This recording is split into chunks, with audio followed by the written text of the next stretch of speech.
Change isn't just about what's happening inside you, it's shaped by where you place yourself. In the last episode, we started unpacking what camp really is, not as a program, but as an experience. This conversation continues that idea through Benji's story. From training at a Muay Thai camp in Thailand to spending a night under the stars, we talk about choosing hard environments and what those experiences teach you about control, letting go, adapting, and learning to go with the flow. Guys, let's just end this podcast. Yeah, no. Welcome to Tent Talk.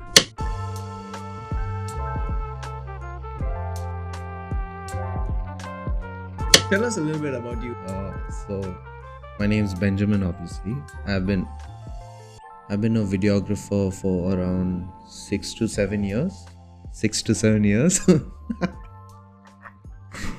I've been in this field for 6 to 7 years. I shoot weddings. I shoot sports. I want to get into travel.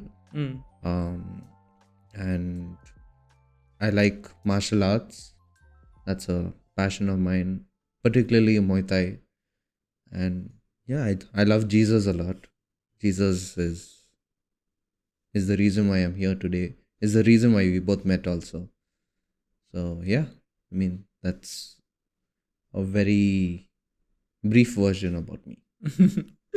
And I'm really excited to have you on here, honest, because as you know, most of the people we've had have all been leaders in the camping space. You know, they're people who are very, very familiar with everything about this industry, and they have more of a type of leader mentality when we're talking about these things. So I'm really excited to have someone who's been a camper rather than an instructor and to hear your perspective on things. So speaking of which, like, what comes to your mind when I say camp? Because we've talked before. We know how diverse the word camp is. We hear it as coding camps, gaming camps, training camps. You know, you've been to Muay Thai camps as well. So what comes to your mind when you hear the word camp? For me, when I think of camp, I think of distancing oneself from a normal environment and being immersed in a totally different environment, which is a shared experience with other people. You don't just go camping alone. Some people can go camping alone, but most of the camps that we are talking about, it is a shared environment where you're experiencing it in real time with another person. And there is always an expectation to learn something wherever you're placed in a camp. There's a lot of unknowns that are there. You sign up for let's say a Muay Thai camp. You know it's Muay Thai, but you don't exactly know what's going to happen. That's so true. You go for a church camp, you don't know exactly who you're going to meet. You go for a camp, like as TFT does. You probably know the area, but you don't exactly know what experiences you're going to have over there. That's really true, actually. Yeah. There's an element of unpredictability in it. And I think that's what makes camps fun, because it's not something which is planned. You're just given a small, I would say a camp is something like looking through a keyhole. You only see a little bit of what you see in the keyhole, but then once you go to the camp, you actually open the door and the door's locked behind you, and so you're now in this whole different environment and immersed. A whole different environment. That's a really good way to explain it, actually. Do you have any memories from camp that have made you come to this conclusion of that is what camp is? I won't say this was a camp, but it's a trip which I went with recently with Jeffrey. We went to Kodegal, and we were staying on this farm. One of Raj's friends, he has this farm, and beautiful farm. And we went there because Jeffrey likes stargazing. So, just being in a totally different environment, lifestyle, the way you approach things, it really makes you think about what are we doing, as human beings. Like, are we just so stuck with our 9 to 5 jobs, respectively? But are we at least being intentional about stepping into environments that challenge us, that make us actually experience what it is to be a human. And there's something about that experience of going into that place that opens up your mind to those things. We very much are products of our environment. Our environment shape us for sure. There was that experiment recently done on mice, where they showed that addiction is actually more tied to your environment than it is to your wants and your desires. And there is something definitely so powerful about this camping environment, because you're suddenly in nature. You're not in these confined spaces which are geometrically like symmetrical in rectangular boxes. And somehow being in an abstract place, it allows your mind to be more abstract and to think more freely. Yeah. And yeah, for those of you who don't know, Jeffrey is a close friend of both of us. And he's actually an astrophotographer. Right? We've seen his Instagram, deep space, amazing things that force you to comprehend life in a much bigger pattern, which is, again, it's a hallmark of camp, right? I mean, I don't know how many people have even myself included, have actually just sat outside on a terrace in the night and just looked at the stars for a good 10 minutes, half an hour, and just looked at the, how vast this whole world is, the universe. And yeah, there's something about that was really calming. And just being surrounded by nature forces you to think about, nature forces you to be still. Nature follows a certain rhythm. It follows a certain rhythm throughout the whole day. And so when you live in an environment which has a certain rhythm, you start looking inward. You start noticing the small things that go unnoticed. But here in the city, there's no rhythm. It's chaos. Yeah, that's so true. So yeah, it's good for all of us to go for camps. And that's really weird to say, because actually nature is chaos as well. But somehow the chaos of the city, it's somehow even more, right? That's true. Like, and especially if you contrast to what we were just saying about how, like, okay, this room, that it's a rectangle, right? It should be comforting to you to know that there's symmetry and there's order. And yet somehow in nature we feel more at ease. I really don't know what that is. I feel like it's very much got to do with our minds need to be stimulated, but in a certain way, because our dopamine needs to be balanced out, right? I think what also makes camping interesting is the person who goes for the camp has absolute to little control over his environment. Wow. The environment, has its rules, and you either follow it or you don't. Oh. And if you don't follow it, there are some consequences. And if you follow it, you enjoy the process. And even when you don't follow it, there's a lesson to be learned. Like one of like Dinesh and all, I'm sure you know them. When they went to Avalanche a while ago, there's a gorge walk that you do, which is up a stream. And if you ever walked in a stream, it's super shady. There's no firm footing, everything's loose. And very often we tell campers, please be careful, stay low to the ground. It doesn't matter how funny you look. Stay very low to the ground, balance yourself, keep a low center of gravity. But many people don't listen. And someone slipped and fell, and they got really badly injured actually. And so badly injured that they couldn't walk back.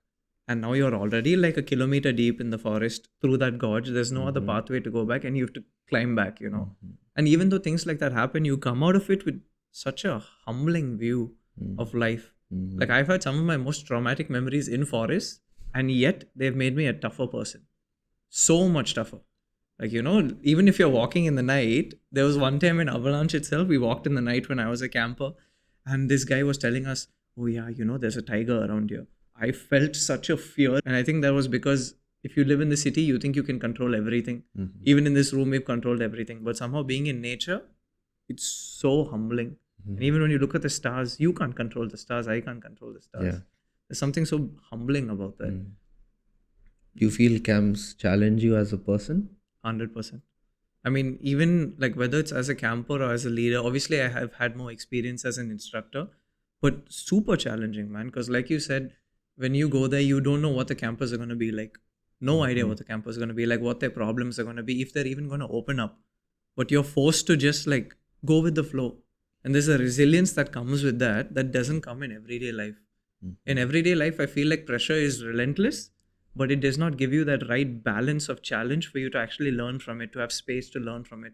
In a camp, you actually have space to learn from what you're experiencing. You know, the chaos and the troubles that you go through. But in real life, it's really hard. And I know we've talked about that as well, right? Like you actually went for a Muay Thai training camp to Thailand. Like what drove you to chase something like that?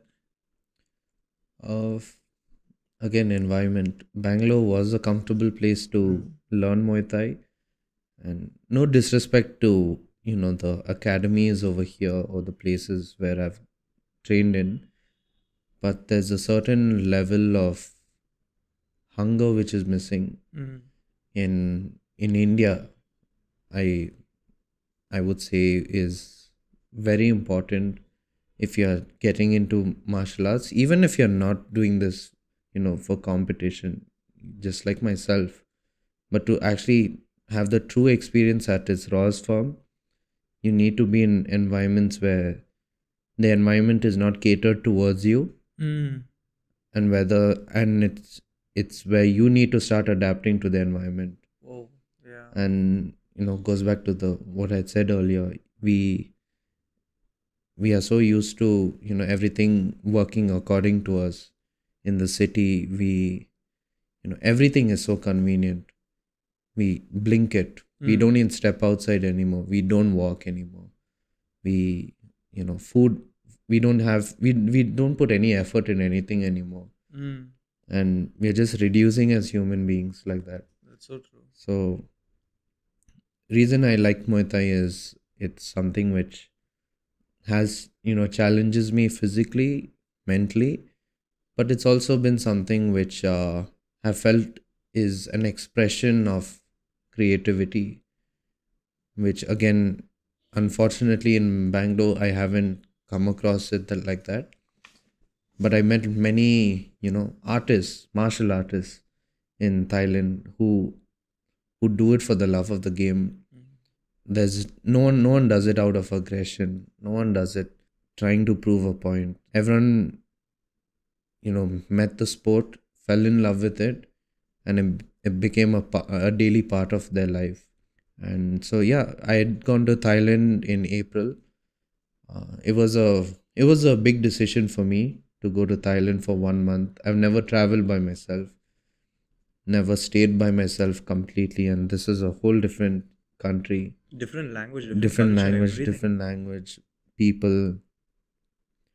And so I'd gone to a Superborn training camp where I was really grateful that they allowed me to stay over there and train.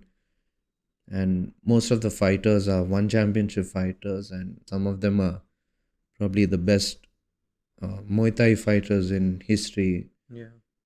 Just sharing the environment, right, with legends such as like Superborn, Nongo, Petanong, Trainer Guy, Daniel Rodriguez, Johan Ghazali, just so many people who are signed with one, and you have other Rajadanam fighters. I saw how seriously they take the sport, but they don't take it so seriously where it becomes frustration and ego and performance. It was just like fun. It's still an art. Yeah, it's still an art.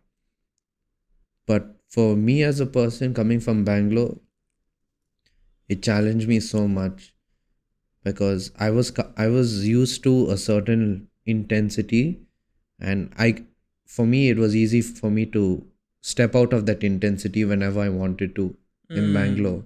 Yeah. But over here I had to stick through it. You had to be accountable. I had to be accountable. I had to toughen up. Yeah. And that's what I liked about it. It pushed me, and it made me see that, hey, I'm not made for just quitting or just giving up. When things get tough, fighting doesn't just teach you about how to fight in the ring. It helps you to like fight in the mind, right? Ooh. So yeah, I really like the experience of the whole discipline. Waking up in the morning. Yeah. It's a way of life. Yeah, wake up in the morning, 6 o'clock. You either go for a run, and then at 8 to 10 you train. 2 hours in the morning. Then in between you have your lunch. You can even train even more if you want to. Have your lunch. By the time you come back, you get an hour or two of sleep, and then you're back at it training. And after that, the whole gym is empty and you can train by yourself, which is something I was doing. And I saw like big changes, in just the way I viewed life, which I never would have expected. I didn't feel I needed to perform. I felt I was growing, and I was performance would naturally come. Just flowing. Just flowing, just flowing. So yeah, that was a really beautiful experience. I would encourage people to try something which challenges them. It may not be martial arts. It can be whether you want to go skydiving, whether you want to go scuba diving, Or even socialize. For some people, socializing itself is a challenge. socializing, Yeah. getting out of the house, Yeah. saying no to comfort, or Easy pleasure. yeah, easy pleasure. Like let's say on the weekends, uh, you don't need to necessarily sit at home and watch a movie, eat whatever you like. Probably even just go to the park, try something different. And I mean, you yourself, tried something new this year, right? I mean, last year, the Devil Circuit. So, so yeah, I think that was a really, a cool experience for you. Just Yeah. watching you train, despite, we didn't have the longest period to train, Yeah. but seeing how you transformed and you became quite fit, I would say, to Just compete. by setting your mind on doing something hard, Yeah. that itself is transformative. Wake up every morning like you, Pratap, and I. Shout out Pratap. Yeah, like I think that was really good, like for all of us to just be encouraged by each other. And it does something different. I mean, like you started saying, for you, the definition of a camp is leaving a context to enter a different context. Like where you have a goal. We essentially did do a bit of a training camp every day, regardless of the situation, or sometimes exceptions. But we get up at like 5:36 in the morning. We get there at 6:30, and our only mindset, all three of us, is just let's push each other. Yeah. No ifs, buts, and coconuts. Let's push each other.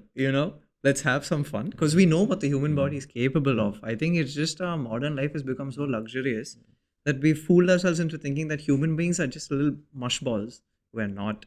And I So think much it more. it also became like a way of life for us. Yeah. Like we would text each other during the day asking, "Hey, how's your recovery going? How you eating? How's your diet? How's your stretching going on?" All those things. So I think that camp is not necessarily, it just stays at the camp. It's something that you have to also bring Ooh. back with you. That's so true. That is very, very true. Like camp, if I had to put one word, it has to be transformative. You cannot go in and out of a camp without being transformed. Wow. You're a camp instructor. You're already like certified. You have TFT approval. Don't worry. No, Pratap. Spot on, dude. Crazy. What would you want people to? Okay, wait. Tell what. Like if you were, since you are in the camping field, what would you encourage people to do in terms of camping? Like, Come to camp first. or rather, okay, let's break it down. Why do you think people don't prioritize camping? I feel like lack of knowledge itself. I don't think people really know what camping is or the impact it can have. I know a lot of people now in corporate culture, it's very common to be like, oh, guys, work has been too hectic. Let's go Nandi Hills, one ride. Essentially, what you're doing is you're trying to escape into nature. You're trying to go and chase some type of experience. What camping does is the exact same thing. It just puts it through the funnel of, okay, we have some outcomes, we have some focus, and you have some guidance. You have a safe space to actually, you have people in charge of you who are there to care for you. That is the true difference between those two. Yeah, but essentially just a lack of knowledge. Definitely. Because the people we've had at camp have had such transformative experiences. Like you said, there was one boy, we had a camp last year called the DIY Quest. It's a do-it-yourself quest. Because and our heart behind it was that so many kids nowadays, even I don't know how your schooling was, but for me, schooling was, I mean, my schooling was awesome, but when I went to 11th and 12th, it was just mugging up. Open your book, learn this equation, write this equation, learn this equation, write this equation. You have to learn everything and you have to by heart everything. There was no sense of like discovery, creativity. Why am I doing this? What am I doing this for? You know, and I'm a hardcore tinkerer. Like my mom has plenty of stories of me blowing up things in the house just because I wanted to like mess around with something. I'm serious. I've nearly blinded myself once. There was a guy who came home to fix the refrigerator, and like he pulled some part out and he kept the part on the cushion. And I looked at it and I was like, I see one red wire, I see one blue wire. I know what those do. Just took it, plugged it inside, and flipped it on. Boom! Straight in my bed. Boom! And like everything was white for a couple of seconds. And the next thing I saw, if you want to guess, is my mom coming at me like, because I kept it on the cushion and it burnt the cushion. Oh wow. And if you know how moms are on the cushion. Yeah. Yeah, but anyway, like I love tinkering with things, you know, and my schooling was like that. But most kids don't get that opportunity to experience learning, right? Which is essentially what we do, experiential learning. And so we developed this curriculum called DIY Quest. So we had multiple projects that the kids could do. They did something called sand art, which is painting with shadows. They did plenty of things like wire sculpting. And then there was one guy called Jeremy. He was a lovely boy. I think he's probably 12 or something like that. And he had a skill for beatboxing.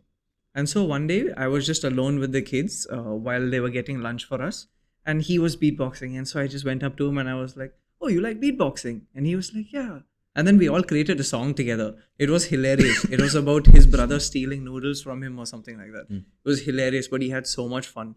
And by the end of the camp, like when the camp ended, he came to us and he told us, this is the first camp I've ever been truly appreciated and accepted for who I am. Everyone always bullies me for my talents. Everyone always bullies me for my beatboxing and they say I'm annoying. But this is the first time I felt appreciated. Man, that is the true power of camp, you know? It's really, really special. That's definitely a highlight moment for me. Yeah, I feel like conversations are very different in camps. You aren't talking about, like, you don't have the city to again remind you of your problems that you have in the city. When you go out, we are essentially like, creation. So when we are actually in creation, like in so nature, then we start talking to each other as raw human beings. That's a really good point, because like when we're in buildings and when we're in our environment, we have a sense of ownership, like we created this, and somehow that switches your brain off. Exactly. You know, it comes with a little bit of pride perhaps, but when you're in nature, like as you experienced with Jeffrey, there's no chance you created any of that. Like, you know, you're so in awe of what that actually is. Even like some of the church camps we have gone to, the conversations, you won't have those conversations on a Sunday morning. And it's not because like people are quick to change, it's just the environment which opens you up or removes those distractions. I wouldn't say camp is a false stimulus which creates something fake. That is a very true side of a person that you see at a camp, but when they are in the city, it can be covered, and we also cover ourselves and get lost in our routines of the city and all the responsibilities that we have here. It basically strips you down. Yeah. And it forces you to go with the flow, like something that you were mentioning earlier also that really hit me. It kind of like a potter, like when the potter is making the pot, the clay doesn't fight back. It's better for the clay to yield to that force. And so camp is very much like that, where when you're in the city, you take this position of I am the potter and I have control of what I'm doing. That doesn't go too far. Definitely both of us have experienced that. But somehow when you remove yourself from that equation, when you go into nature, like I've been in places which are like miles deep in the forest alone with just one friend, and I'm looking around, enjoying it, and suddenly there's this fear that falls on me of like, oh my God, I'm in nature. An elephant could be around the corner. Like it's something so scary, It puts that fear in you, and somehow it humbles you and it forces you to be molded by nature rather than try to mold things around you. Yeah, that's something I experienced in this trip. Yeah. When I was like looking at, how big this earth is. Okay, now I'm immersed in this very small speck of this, this giant planet. And I'm looking at the stars, I'm looking at the sky, and you know and as we were also trekking, we saw like some waterfalls, and just the sheer almost helplessness you'd feel that if something happens, you cannot fight nature. Yeah, that's you are you are you can live in the city and think that you have a sense of control, but when you go out in nature, you are reality you hits hard. you are the mercy of nature, essentially. So true. If you're thrown in the ocean, you only hope the ocean remains still so you can swim. If you're in a thunderstorm, even if you're not flying or if you're on the ground, you're hoping that you find shelter, something to protect. Just let it pass. Yeah, Because I can't beat because this. when you actually see the power of nature, it's quite frightening. Yeah. It's humbling. Yeah. And I think a lot of us live in a disillusion of what is actually out there in this world. Yeah, like it's not something which we should be taking for granted. Yeah. Like once we actually respect nature, we start treating it well. And we treat ourselves better and Yeah, other people better exactly, as well. yeah. It comes with an overall humility. Mm. Like there's this quote that really changed a lot in my life. It's a diagram actually. It's like a Venn diagram. There's a universal set, and then there's a small set and a smaller set inside of it.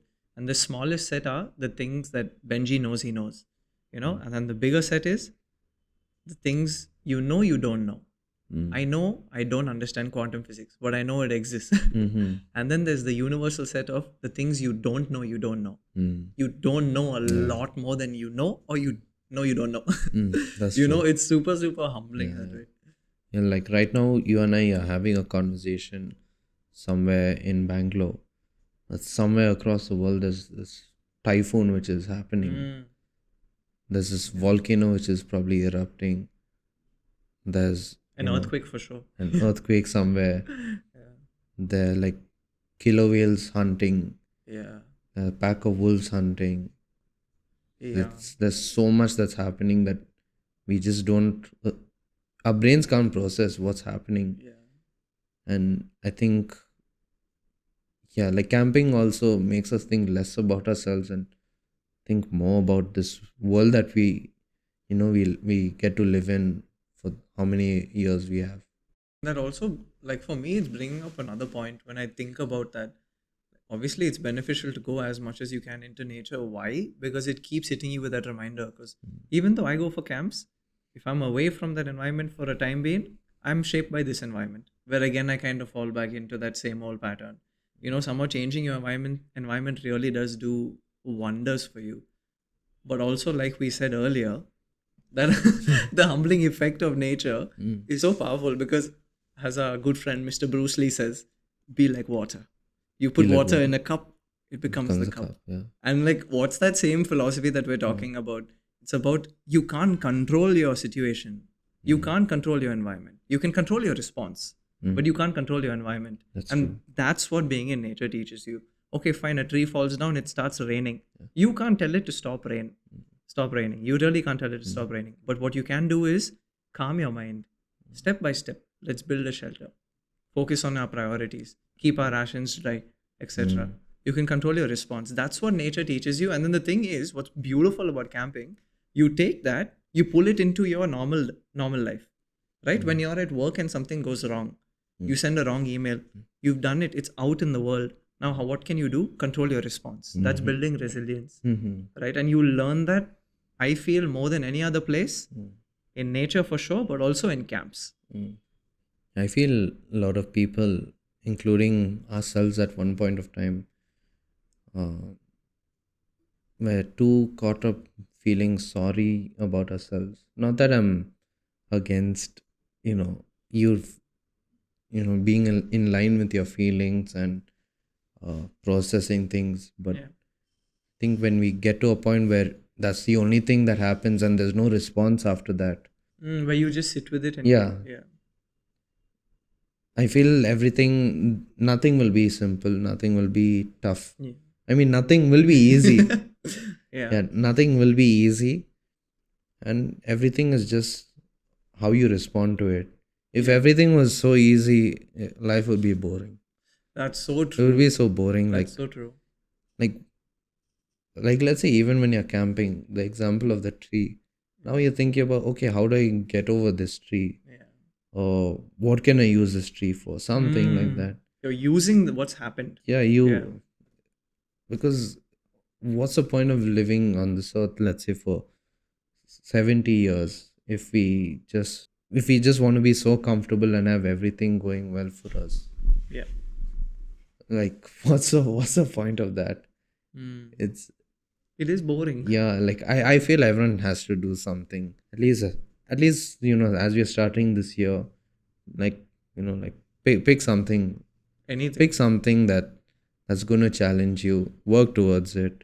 Nothing dangerous. Yeah. I mean, maybe a little bit, but be safe. Yeah, but just challenge, put yourself out there. Do something which you have been pushing or delaying for a long time. Yeah. It's better to fail to be great than be great at failing. Oh, no, I don't think that's the right quote. It goes though.